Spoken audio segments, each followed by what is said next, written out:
Hello. Hello, electric supply. হ্যাঁ বলছি, বলুন। সকাল থেকে লোডশেডিং, 3-4 ঘন্টা হয়ে গেছে, কারেন্ট নেই। কখন কারেন্ট আসবে? দেখুন ম্যাডাম, আমাদের এমপ্লয়িটা খুব চেষ্টা করছে, ওরা একটা ইম্পর্টেন্ট কাজে ব্যস্ত আছে, ওটা হয়ে গেলেই আপনার কারেন্ট চলে আসবে। কি ব্যাপার দাদা, আপনাদের ছেলেরা ওই তারের ওপর উঠে লাফালাফি করছে, নাচানাচি করছে, এসব কি হচ্ছে? কিসের ইম্পর্টেন্ট কাজ? ওই তো দেখছি পোলের ওপর উঠে রিলস বানাচ্ছে। ইয়ার কি হচ্ছে?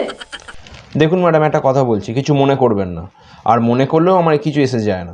আমাদের এমপ্লয়িরা কদিন পর ডান্স বাংলা ডান্সে যাচ্ছে, ওখানে ওরা পোল ড্যান্স করবে, তাই জন্য ওরা পোলের ওপর উঠে পোল ড্যান্স রিহার্সাল করছে। যেটা আপনি বোঝেন না সেইটা নিয়ে কথা বলবেন না, 3-4 ঘন্টা পরে কারেন্ট চলে আসবে। কারেন্টটা শুধু শুধু বন্ধ করে রেখেছেন কেন? আমার তো অফিসের কাজ বন্ধ হয়ে পড়ে আছে। আপনার অফিসের কাজ বন্ধ হয়ে আছে সেটা কি আমার দোষ? আপনি অফিসে ইনভার্টার লাগাননি কেন? দেখুন, আমাদের ছেলেরা একটা হার্ড ওয়ার্ক করছে, খুব ভালো একটা কাজ করছে।